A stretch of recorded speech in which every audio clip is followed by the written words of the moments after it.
Hello, my name is Louisa. I am an Education USA manager here at the US UK Fulbright Commission.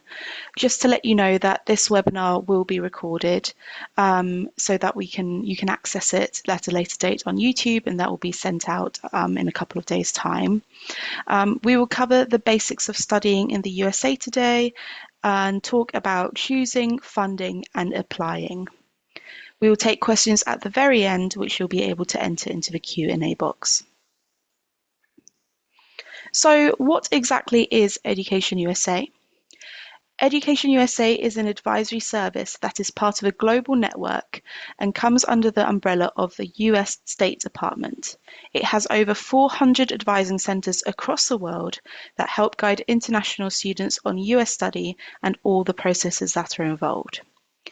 In the UK, we're based at the US UK Fulbright Commission in London, and the Commission and Education USA are paired up to help people explore education in the US, and at graduate level, the Commission grants a number of awards and scholarships to talented students.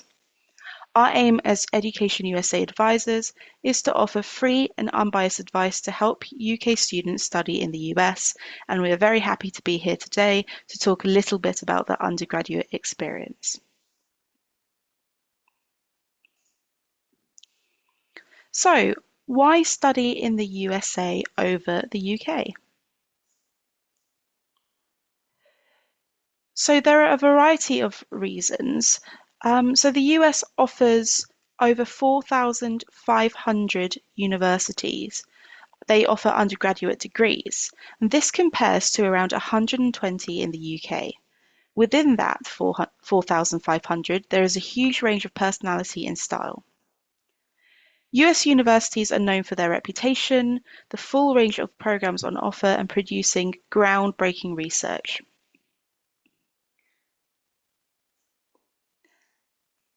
Furthermore, there's the opportunity to experience campus life and activities. So the US is known for having vibrant campus life at their universities, and they really encourage their students to be involved outside of a classroom.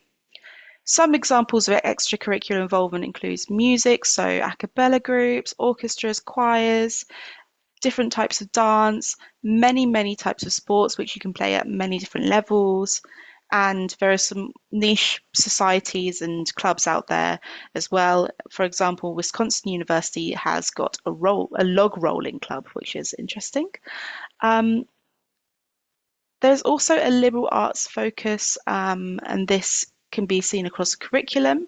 So this is a top attraction for UK students looking at US universities as they follow an educational idea of liberal arts curriculum. This basically means a well-rounded education. This means you have a flexibility to explore interests before selecting a major. There is an emphasis on teaching, engaging classroom environments where students are encouraged to talk and discuss. You are able to take a combination of different study topics during your time studying. So, for example, you could combine engineering with art or history and chemistry, and this is actively encouraged. And for example, there are many students who switch from, let's say, biomedical engineering to global gender studies after taking class on feminism. So you really are in charge of what direction you'd like to go. This is very different to the UK, where you are more restricted in your pathway and also choose your subject focus before you even start your studies. So on funding opportunities, this is surprising to some, but it's another top reason UK students decide to go over to US. I will discuss this later on in more detail, but there are many opportunities to find a variety of scholarships in the US compared to the more loan-based program in the UK, which is what you'd know as Student Finance England. So in terms of employment, studying in the US and abroad in general will help you internationalize your CV, which is appealing to employers and shows your boldness to do something different, shows your interpersonal skills, experience in cross-cultural communication as well. This gives you the opportunity to build networks of friends and professional contacts around the world. And it also opens up job opportunities. So whilst you're out there, actually on campus, you're able to work up to 20 hours a week during term time and 40 hours a week during the holiday. You're also able to then work up to a year in the States after graduation. And then finally on our list, we have US culture. So obviously by studying there, you're going to learn a lot about the US cultures. And this tends to be a big pull to international students who want to experience the US and all it has to offer. And as you know, the US is a very big country, so it spans across 6 time zones and it has a great diversity in its geographies and cultures. You'll have long summer holidays to explore, and some of those friendships you make at university can also take you across the country. And just by living on campus, you'll also help it will also help you to get to know more about the country through your roommates, your classmates, and the activities and national holidays you'll be involved with. So, what are the key differences between studying in the US and the UK? So, first off, we have duration. Typically in the US, the programs are longer. So you'd expect to see 4-year bachelor's degrees versus 3 years in the UK. Admissions is to the university as a whole, not to a particular academic department, and this reflects the kind of liberal arts system that I spoke about just earlier. You may not even choose your major until a lot later, possibly until the end of your second year, for example. And this compares to the very course-specific degrees in the UK. So when you apply to a university in the UK, you already know what course you're going to be focusing on. For example, maths in UCL. In the US, you are not going to be committing to a subject focus straight away. So third on the list, we have no set fees or deadlines. So there's less governmental control and standardization. This is a positive in the fact that there's more institutional diversity and freedom. However, there are no set fees or centralized admission processes. So you have to learn how to navigate that a little bit.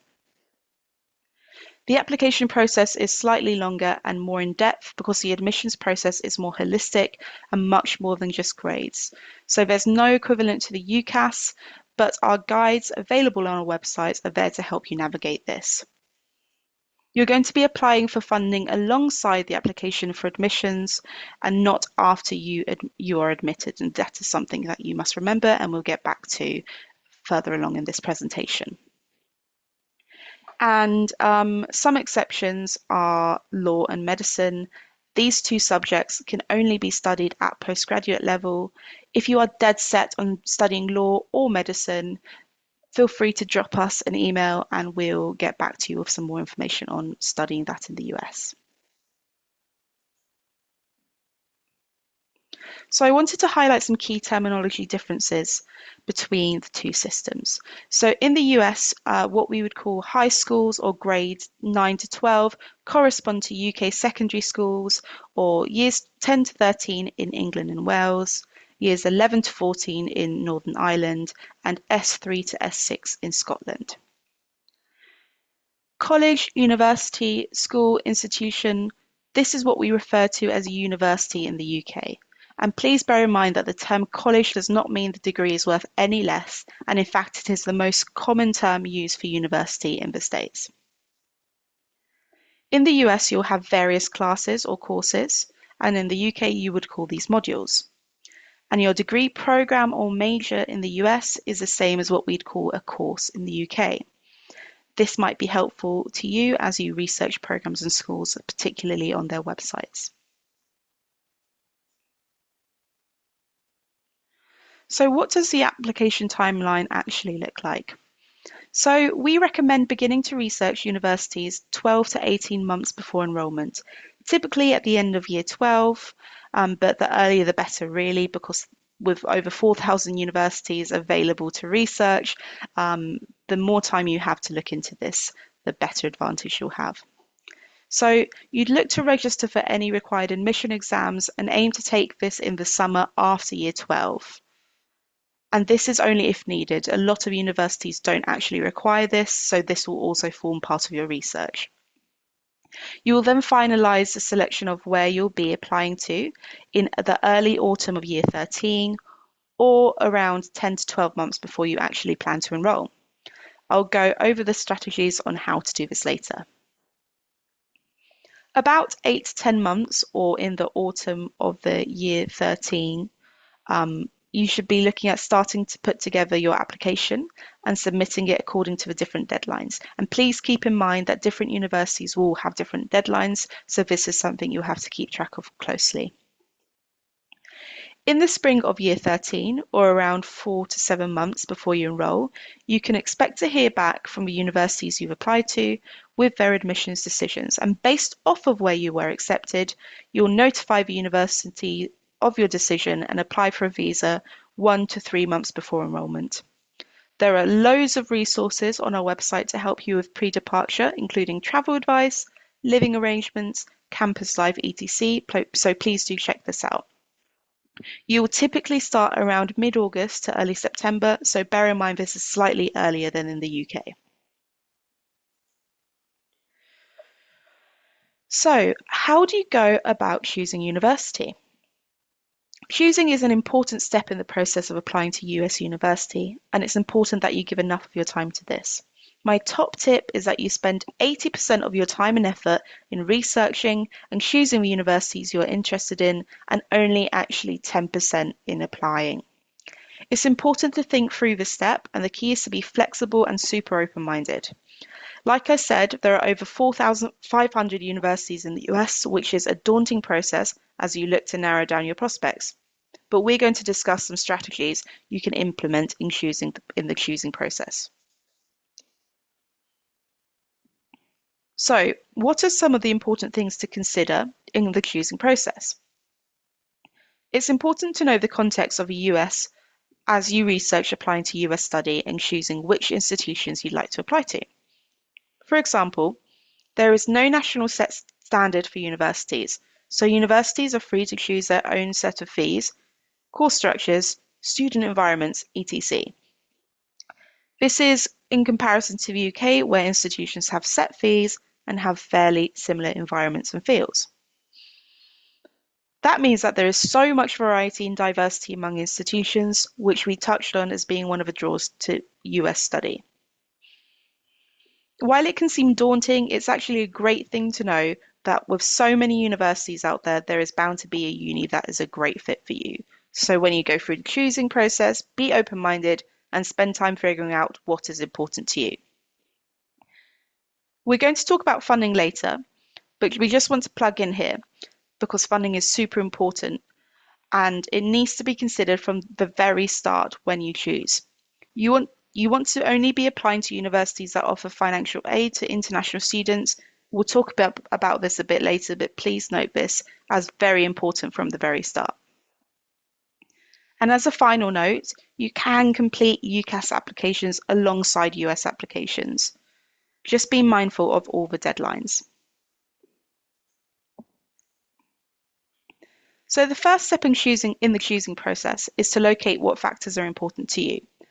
We focus a lot on the term fit and finding what school and program is going to be the best fit for you and your personal and academic interests. There are many factors to consider both in and out of the classroom. You might want to think about types of programs and departments, location and availability of funding, campus size.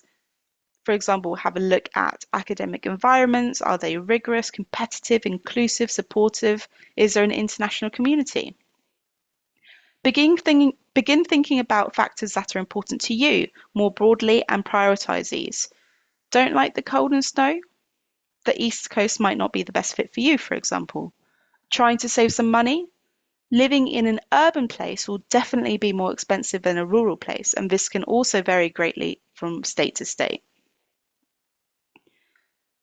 We encourage you to think beyond rankings and focus instead on a variety of factors. Rankings in the USA are not the same as in the UK, so some don't rate the quality of teaching or graduate prospects, and some give weight to how much money a university has, or even invite universities to peer rank themselves. Rankings can be useful tools, but take them with a pinch of salt and make sure it isn't the only method you use when you come to choosing a university. So now you know what factors are important to you and what types of institutions are available. The next step is to use that information to begin researching universities. Unlike UCAS, you are not limited to 5 universities. In theory, you could apply to as many as you like. However, for time and financial reasons, we recommend applying to 6 to 10 universities. To jumpstart your process of choosing, you want to focus on narrowing those 4,500 plus institutions to a list of about 10 to 20 schools that you think could be a good fit for you. So how exactly do you do this? We have a lot of great resources on the choosing section of our undergraduate guide on our website, including a list of links to search engines to help with this process of narrowing down your choices of university. This is one of the search engines linked to our website called the Big Future College Search. There is a variety of filters you can use, including type and size of school, location by state, majors on offer, etc. This is where you apply all those factors you are thinking through. When you start, you will see that without any filters, there are over 4,400 universities listed. But as you start to apply different filters, this will narrow down that total to a manageable number. Just a note that you say you are always going to want to double check about this information on the school websites afterwards. It is on the individual sites that you'll be able to find out more about their application process and the financial aid they have available. So make sure that you verify everything you've read on the university website itself. So once you narrow down your options and you research them further on the university website and possibly even reach out to them directly, your goal is, like I said, to select about 6 to 10 institutions where you will actually submit an application. We suggest applying to 2 reach schools where you would be thrilled to attend, but it would be a challenge for you to get in. 3 to 4 match schools where your profile is roughly on par with their average student. 2 likely admittance schools. So think of these as your UCAS insurance choice, where your application will be very, very competitive. And remember, the best place to find the most up-to-date information is the university website itself. On the university website, look for profiles of the average admitted applicant. Find more information on programs, campus virtual tours, student life, sports, student housing, financial aid, and more. Check out what resources they have for international students, as well as different unis will offer different levels of support. Just a note here that if you're applying to ultra-competitive universities, so that's your Yale, Stanford, MIT, Caltech, etc., these are all reach schools for everyone, no matter your grades or achievements. Remember, universities want to hear from you, so reach out to them, call and email them, but ensure that the student is calling and reaching out, not the parent. In the next slide, I will show you some examples of schools you might not have heard of and why it's important to be flexible when going through the choosing process. So, welcome to Middlebury College. This is a small liberal arts college in Vermont in the northeast of the USA. Vermont has lovely summers and very cold winters, and it even has its own ski mountain. It's really well known for its languages, climate change, climate science with top professors in the subject. It's a small university with a focus on undergraduate studies. There are no graduate students on campus. The small size means there are lots to access to professors and opportunities to form close relationships. This is an example of a top uni you might have never heard of that is actually super selective to get into. And here we have Scripps College, which is located in Claremont, California, outside of LA. It is also a liberal arts college with top professors. It is a college for women or female identifying people only and is a great space for women to find their voice. It has great programs, for example, museum studies and conservations. It is part of a consortium of 5 universities that share their campus, and these are Scripps, Harvey Mudd, Pitzer, Claremont McKenna, and Pomona. You might find that students attend the same class but actually study under a different university, and each of these will have a unique identity. That is another great college. And finally, we have Vanderbilt University. This is a much bigger university in the middle of Nashville, Tennessee, which is the home of country music. It has a vibrant campus with a big culture and art scene, which is very green and close to downtown. It has lots of research hospitals and a big engineering program, and all of this contributes to that big university feel. So, I just wanted to highlight three very different universities that are all great and very unique in their own way. So before we move into funding, I just want to leave you with a note on the Ivy League. The Ivy League is historically a sports league between the 8 oldest universities in New England. It is not the equivalent to the Russell Group.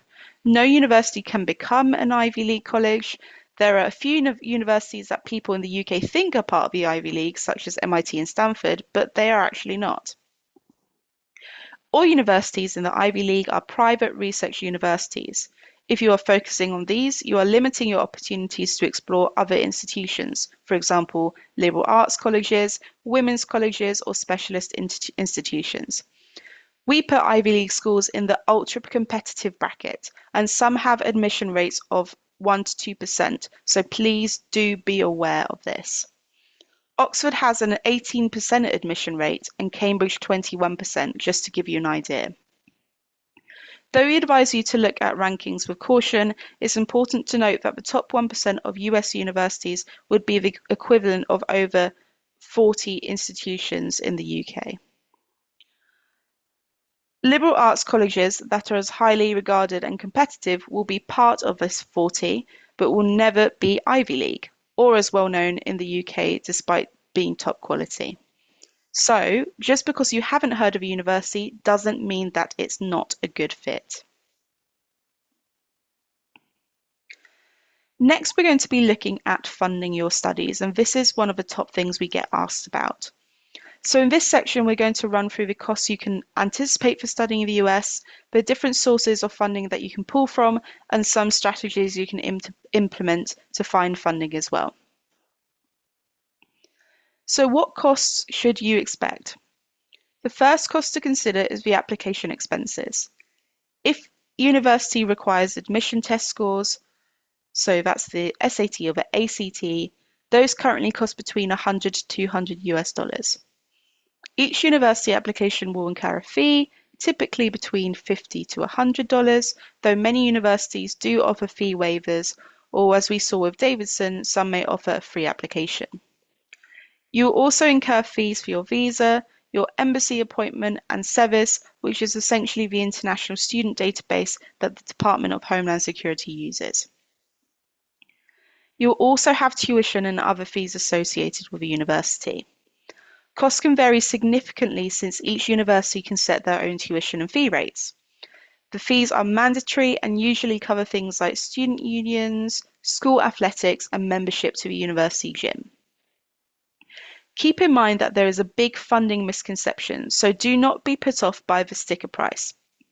The cost of attendance will include tuition and fees, room and board, any personal expenses you may have, and sometimes it may even include a trip home, compared to the UK, which only lists tuition and fees. So last of all, we have cost of living and other expenses. And whilst cost of attendance may include room and board and some expenses, you still have to consider other living costs such as health insurance, eating out, clothing, and entertainment. The cost of living can vary widely depending on where university is located. The cost of rent will also differ depending on whether you live off campus, whether you need a car to travel to class, or if there's public transport available. So all of this stuff needs to be considered. But there is some good news, as there's a variety of funding opportunities available. It is possible to have an affordable US university education, and many students are able to fully fund their studies without taking out loans. The key is to put the time and effort into seeking out and applying for funding while staying flexible on your options. So where does the money come from? I'll go into more detail for each of these sources, but it's good to know that we typically have four sources of funding for studying in the UK. The first is personal family funds. The US university will expect families to prioritise students' education and invest in that education when a child is born. They expect your family to contribute in some form to keep in mind that you may be expected to pay something towards your tuition. Another source comes from the US universities themselves, and within this there are two types of funding. You've got need-based aid and merit-based scholarships, which will be explained on the next slide. The amount of funding will vary greatly from university to university, so if financial aid is important to you, you need to look for and apply only to universities offering financial aid for international students. There are also external funding bodies, which I'll explain a little bit later as well. And finally, we do have loans, but we advise loans to be your final resort. And bear in mind, you cannot take UK student loans to the US, and US-based loans require you to have a UK citizen or a permanent resident to co-sign the loan. You can take UK third-party loans out, but we caution you to be careful around high interest rates and payback terms. If you do happen to have US citizenship or are a dual citizen, you can take out a loan and apply to federal loans through FAFSA, and we have more information on that on our website. Please do also keep in mind that it might be that you have to pull from some or all of these different sources to fully fund your education. So what is university funding? University funding is ideal since it doesn't have to be paid back, and there are two types of university funding. We have needs-based aid and scholarships. University funding is likely to be awarded on the basis of financial need, which is based on your family's annual income, academic merit also, which is based on your A-level marks and admission test scores, and also some niche criteria such as sports or a combination of all of those above. There are different types of financial aid. So needs-based aid is based on financial need, where universities calculate expected family contribution and compare it to the total cost of attendance. They then try to meet the gap in between. This is going to vary from universities to universities. Some meet 20% of that gap, some 80%, and some even 100%. So it's important you look for this information whilst doing your research if you need to get that funding to go to the US. As you investigate funding, you will want to watch for information about whether the university makes scholarships available to international students, as bear in mind not all of them do. And for top athletes, sports scholarships may also be available through the athletic recruitment process, and we have more information on this on our website. We recently had a very informative session with a representative from the NCAA, which is on our website. So for an up-to-date video and for advice on sports scholarship, please do visit our website or our YouTube account to watch that video. So what do we mean by external funding bodies? Funding bodies may include a wide range of professional, charitable, or government organisations external to the university. They can be thought of as niche scholarships as they have specific criteria based on the mission of the funding body. So it might be that they are looking for students from a particular country of origin, ethnicity, religious faith, interest in a particular field, gender, talents. For example, you may find an external funding body that offers scholarships for women engineers. So, if you are unique in any way, there is likely to be a funding body with a scholarship out there for you. You just have to find it. One example of an external funding body is the Moorhead Kane Scholarship. They offer a scholarship for leadership, character, scholarship, and physical vigor. They provide a 4-year fully funded educational experience for students of the highest caliber at the University of North Carolina at Chapel Hill. But there are thousands of funding bodies, so searching will require time and dedication to sift through the different listings, and you have to submit separate application for each body. And for this reason, we encourage students to apply for university funding opportunities first and then for external funding second. We have a link on our website to scholarship searches engines, which provide a great tool. There are 3 different approaches to a funding strategy.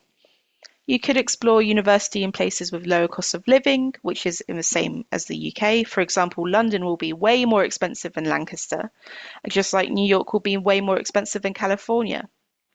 And California will then be way more expensive than Ohio or Georgia.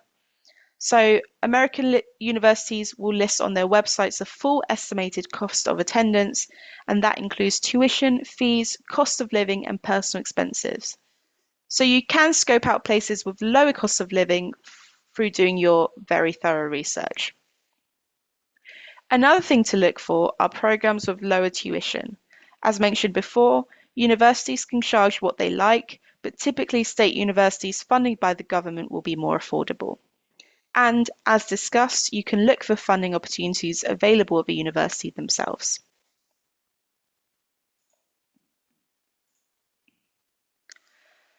You may not have heard of community colleges, but community college is becoming an increasingly popular choice in the US as an alternative pathway that can help save a lot of money. Generally, they award associate degrees, which is not a degree offered in the UK, but is a degree that often has a professional or vocational focus. They also, however, have programs that allow students to take a 2+2 transfer pathway. And what this means is that students start their studies at a community college and then transfer to a 4-year university, then receiving a full bachelor's degree from that university in another 2 years. Many colleges and universities have transfer agreements that make this easier. For example, Los Angeles Valley College, a 2-year community college, has a partnership with universities like UCLA, University of Southern California, and even Cal Poly. So since applying for funding is simultaneous to the admission process, you want to begin your search for funding early. Bear in mind that it will take time to research the funding options at each school you want to apply to, and then also the external scholarships if necessary. As we've discussed, the best resources for funding are the university websites themselves and online scholarship searches. You should consider having a funding strategy to help you along the way, and to fully fund your studies, you may need a combination of all the different types of funding that we've discussed. You may need to use family funds, university funds, and external bodies, so you'll want to investigate each of these options to see what will work best for you. But please remember, it's super important to remain flexible in choosing universities. Do not just apply where thousands of other British students apply to, or where you'll not be competitive. The fishbowl is a great visual reminder of this. Be tactical and be competitive. Look at universities that have few international student applicants where you'll be sure to stand out. Next, we're going to be looking at completing an application. So what are schools looking for? Of course, at the forefront of all of this, universities are looking for academic achievements measured by your results at GCSE and A-levels, and also admission test scores. You can check university websites for average applicant profiles to compare your results with the average student scores. However, academic achievement alone will not guarantee entrance to competitive US unis, which are much more holistic than here in the UK. Second, we have academic fit. So what are your reasons for pursuing a degree at their institution? How will it help you towards your goals? For example, why do you want to be in New York? If you want to be in New York, why New York University over Columbia? Particular programs, do they offer particular programs that the other doesn't, for example? Or are there particular campus activities that draw you to that particular university? Extracurriculars are also a huge focus in the US, so you do not have to do everything, but highlight what you are involved in outside and inside of school. And finally, personal attributes. This is a holistic admissions process, and universities are looking at a whole person, not just the academics. They're looking to diversify their campuses and classrooms, and they want to know who you are. So please make sure that you outline your interests in academic fields, overall interests, your character, and also your leadership abilities. So looking into application components, this is unlike the UK. So you have to apply to each university individually rather than a centralised body like UCAS, and students can apply to as many as possible. But for time and cost purposes, we recommend applying to 6 to 10 schools. There is a platform called the Common Application, and this is a little bit like UCAS, but not the same in the fact that around 900 universities use this Common App, but it's just a system to help streamline the demographic aspect of your application. So it's not like at UCAS in the fact that you still have to tailor all of your application to each university. There will be different questions asked and perhaps even supplementary questions asked. There is no standard application process. There are no standard deadlines or requirements, and this will vary from university to university. Most applications will follow a similar format, so you will be able to reuse or adapt the materials you prepare for each. And this will typically include an application form with basic demographics, admission test scores, transcripts of your grades, essays, 2 to 3 letters of recommendation, and then finally an application fee of $50 to $100 per application.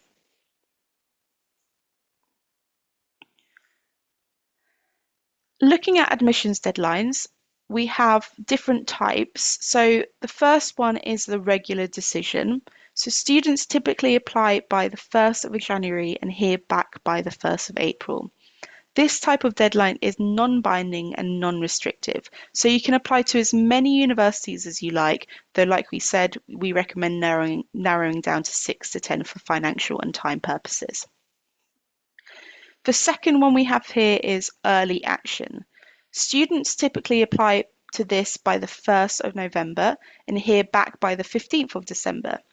This type of deadline is non-binding and non-restrictive, and you can apply to as many as you like. However, we do have early decision. You have 2 early decision deadlines, ED1 in November and slightly less common ED2 in January. These 2 decisions are binding. So when you apply to early decisions, this should be your first choice worldwide. And if you are accepted, you'll have to withdraw from all other applications worldwide and attend that university that you've applied to in early decision. The only exception, the only kind of get-out clause you have is if the financial aid is not enough to cover your expenses. But there are benefits of applying early. So the first is that you'll hear back early. There's a smaller applicant pool. It shows your interest and commitment, and you can make a competitive application for funding.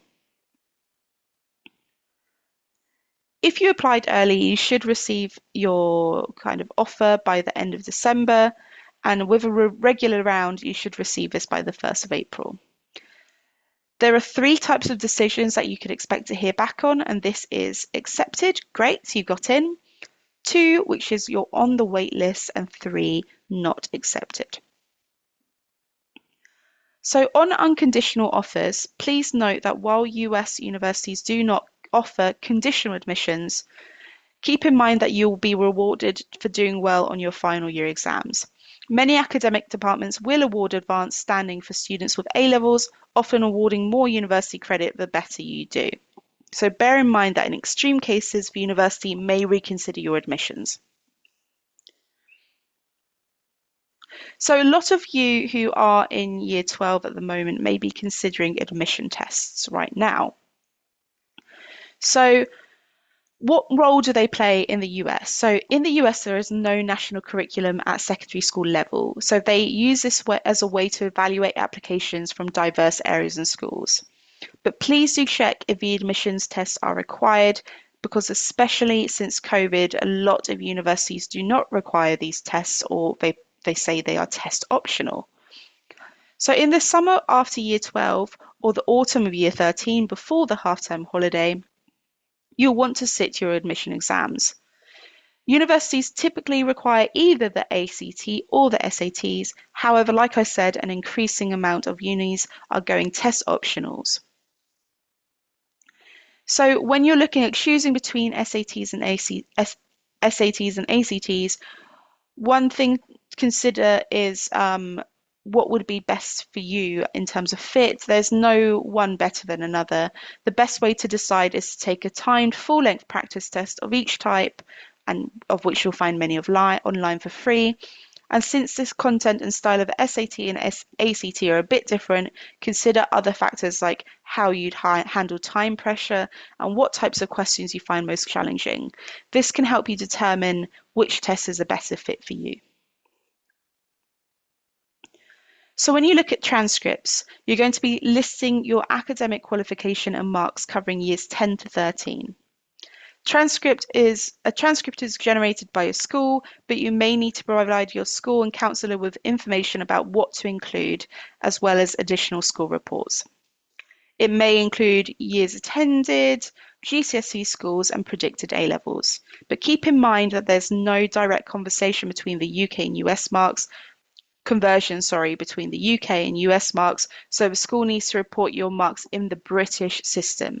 The US university will use their own conversion method to translate your marks into the American system. Some may also ask for a full school report which contains information about the school itself for context. There are lots of templates available for both of these on our website, so please do visit and have a look around. And on to recommendation letters. So you will likely be required to gather 2 to 3 letters of recommendation, and this should be used as a marketing tool for you as an applicant. Though referees will have particular areas they can speak to you, and you can direct referees to write about your ability to succeed at university, past academic performance, observation about your performance in class, or on assignments, school awards, writing and critical thinking skills, subject knowledge, and work experience. They want to talk about your ability to positively contribute to the university department, campus life, and diversity, your leadership abilities and character, your involvement in the school, and your involvement in the local community. Please do ask someone who knows you well, both inside and outside the classroom. And the university may provide some loose guidelines for selecting referees. For example, they might ask for 1 letter from a counsellor, but definitely at least 1 letter from a teacher. It will generally be your responsibility to choose and liaise with referees and give them the necessary information to complete a recommendation letter. Consider meeting with your referee to discuss, and it's in your best interest to help your referees write the best letter they can. Maybe there are some things you do outside of school that your referee doesn't know about. You may wish to schedule a meeting to discuss your reasons for doing an undergraduate degree, your interest in a particular university, and your future goals. Encourage your referees to avoid being too restrained and modest. American referees tend to write an enthusiastic tone, use very positive and descriptive language, discuss the applicant both in and out of a classroom, and talk about the applicant very personally. And keep in mind that what will be written about your American counterparts whilst also applying and preparing your UK referees to writing their letters. So encourage referees to refrain from being too restrained or using modest language. It's time to boast.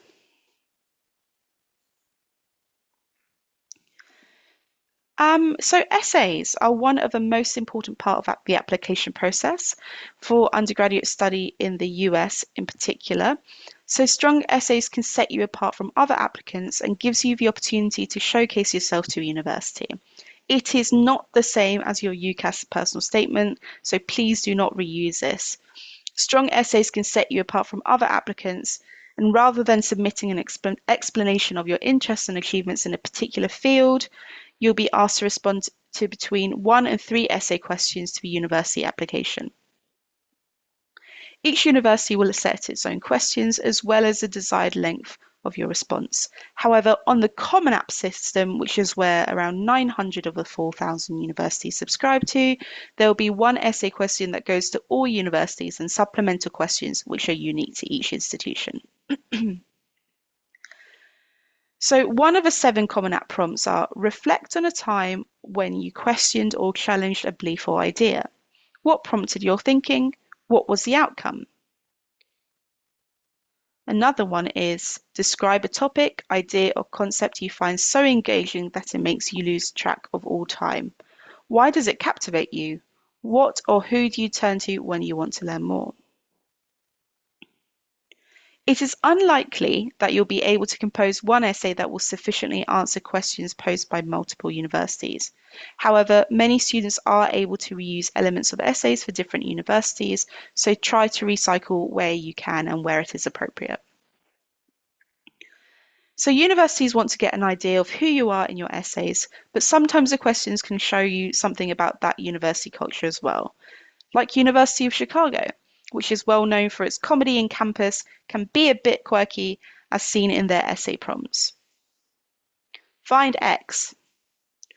What's so odd about odd numbers? Dartmouth College, an Ivy League school in New Hampshire, is also deeply personal about their questions. It's clear then that this is not your UCAS personal statement. This is not where you need to go on and on about your interest in maths. Universities in the US want to know about who you are as a person. So here we got one from Dartmouth College, which says, when you meet someone for the first time, what do you want them to know about you, but generally don't tell them? So on the screen now we have some writing tips. So ensure that you address the question fully, use clear, concise language, avoid vague or empty statements, cliches. If you reuse an essay, be careful to submit the correct essay to the correct university and double check that all references within the text are to the correct university.